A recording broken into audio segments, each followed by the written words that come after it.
रूमी फिर जुनैरा की हकीकत दवा को बता देगी कि जुनैरा को किसी ने पैसे दिए हैं तुम्हारी शादी तोड़वाने के लिए और तुम जुनैरा से बच कर रहना। दवा रूमी को यह तसल्ली तो देती है कि तुम बेफिक्र हो, मैं अपना ख्याल रखूंगी, लेकिन वह परेशान होती है कि अब जुनैरा से कैसे निपटा जाए। दवा को यह भी पता है कि जब वो सरफराज के साथ मिलने गई थी तो वहाँ की वीडियो सरफराज ने बना ली थी जो जुनैरा के पास है। अगर वो जुनैरा नौशरवान को दे देती है तो शायद वो दवा को छोड़ दे।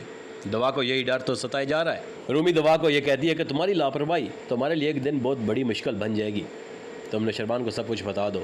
दवा शायद ये हिम्मत ना करती, लेकिन जुनैरा जब दवा को कॉल करेगी तो नौशरवान सुन लेगा और नौशरवान जुनैरा के पास पहुंच जाएगा, उसे शहर छोड़ने के लिए 2 दिन की मोहलत देगा और उससे वो वीडियो भी ले आएगा। अगर नौशरवान ये वीडियो देख लेता है और जब उसे ये पता चलता है कि सरफराज तो उसका बहनोई है तो उसे क्या सज़ा देगा। जबकि एक टीज़र में हम ये भी देख रहे हैं कि नौशरवान अपने ऑफिस में सरफराज को कुछ रकम दे रहा होता है।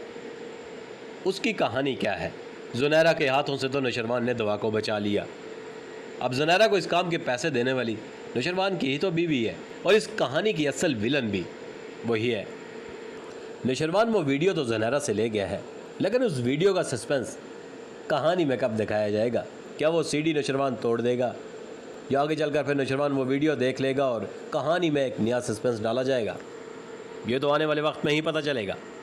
नौशरवान के बाप ने भी अपनी वसीयत लिखवा दी है, उसकी जायदाद उसके दोनों बेटों में तकसीम होगी। एक तो नौशरवान है और दूसरा बेटा जो कि उस दुनिया में नहीं है उसके बच्चों के नाम होगी। नौशरवान अपने बाप से ये कहता है कि इस जायदाद को तकसीम करने की क्या ज़रूरत है।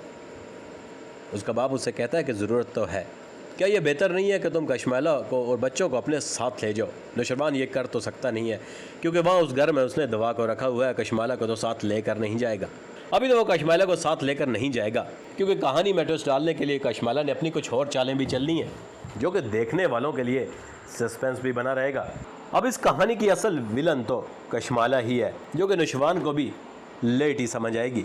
कशमाला जुनैरा को कॉल करती है और उससे कहती है कि मेरे काम का क्या बना। जुनैरा उससे माजरत कर लेती है कि मैं ये काम नहीं कर सकती, मैं जो खेल शुरू करना चाह रही थी उससे पहले ही नौशरवान ने आकर उसे ख़त्म कर दिया है।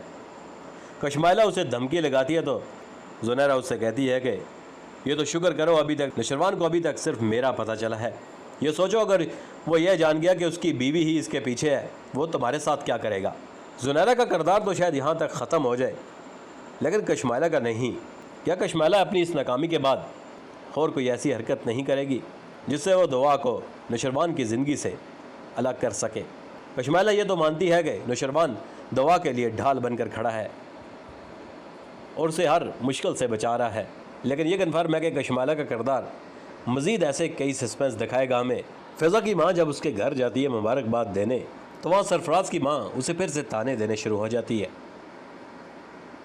लेकिन फ़िज़ा की माँ जब फ़िज़ा से पूछती है तो फ़िज़ा कहती है कि मैं चाहे मुझे ये रिश्ता ख़त्म ही क्यों ना करना पड़े, लेकिन मैं अपने बच्चे को जन्म दूंगी और उसकी परवरिश करूंगी। सरफराज जो कि घर में ही होता है, लेकिन वो अपने सास से और साली से नहीं मिलता। फ़िज़ा जब सरफराज से कहती है कि मेरे घर वाले आए थे तुम उनसे मिल लेते, तो सरफराज फिर से फ़िज़ा को धमकियाँ लगाना शुरू कर देता है। सरफराज का बाप फिर से जब उसे घर से निकालने की धमकी देगा तो सरफराज घर छोड़ने के लिए तैयार हो जाएगा। वो घर से जब जा रहा होता है तो इसी चक्कर में फ़िज़ा और उसकी हाथापाई हो जाती है और फ़िज़ा सीढ़ियों पर गिर जाती है। अब टीज़र में जो दिखाया गया तो उससे ये लग रहा है कि फ़िज़ा का किरदार यहाँ ख़त्म हो गया और वो इस दुनिया से जा चुकी है, क्योंकि उसका बाप चला रहा होता है कि तुमने मेरी बेटी को जान से मार दिया है। अब इस कहानी को मुकम्मल करने के लिए फ़िज़ा के किरदार को यहाँ ख़त्म करना शायद ज़रूरी भी है, क्योंकि उसके साथ जो नाइंसाफ़ी हुई है वो तो हुई ही है। अगर आगे सरफराज के किरदार को उसके अंजाम तक पहुंचाना है तो उसे फ़िज़ा की ज़िंदगी से अलग भी होना होगा, तो उसके लिए एक शॉर्टकट यही था कि वो फ़िज़ा का किरदार यहाँ ख़त्म कर देते। अब टीज़र को देख के तो ये लग रहा है कि फ़िज़ा का किरदार यहाँ ख़त्म हो गया है। अब दवा और नौशरवान के लिए सरफराज से इंतकाम लेना आसान हो जाएगा। अगर कि कोई कहानी में मज़ीद सस्पेंस ना हुआ तो नौशरवान दवा को अपनी मोहब्बत का यकीन दिलाने के लिए कोई मौका हाथ से जाने नहीं देता। अब शायद दवा को भी यकीन हो चुका है कि नौशरवान उससे सच्ची मोहब्बत करता है, इसीलिए तो वो उसकी हर एक गलती पर पर्दा डाल रहा है। दवा का जो किरदार दिखाया गया है वो किरदार कितना हमारे माशरे की अक्कासी करता है ये तो आप देखने वालों पे छोड़ते हैं कि आप इससे बताएं, क्या ये कहानी ये किरदार हमारे माशरे से ही लिया गया है या राइटर साहब का कोई अपना एक्सपीरियंस है जो उन्होंने यहाँ शेयर किया है, या देखने वालों को ये दिखाया जा रहा है कि अगर एक लड़की घर से भाग जाए तो उसके लिए नई ज़िंदगी शुरू करना कोई इतना भी मुश्किल काम नहीं है। उसे फिर से वो इज़्ज़त, वो रुतबा, वो मकाम मिल सकता है जो उसका पहले था। खैर, ये तो आगे चलकर कहानी में ही पता चलेगा कि राइटर साहब चाहते क्या हैं, वो क्या दिखाना चाहते हैं। अब कहानी में आगे सस्पेंस की कमी नहीं थी कि एक और सस्पेंस डाल दिया गया है, जहाँ नौशरवान को उसकी पहली मोहब्बत से मिला दिया जाता है। अब क्या नौशरवान की उस मोहब्बत ने शादी कर ली है या अभी भी वो नौशरवान का इंतज़ार कर रही है? क्या नौशरवान की ज़िंदगी में उसके दोबारा आने से क्या दुआ की मुश्किलात मज़ीद बढ़ जाएंगी? क्या दुआ के लिए एक नया इम्तिहान सामने खड़ा है?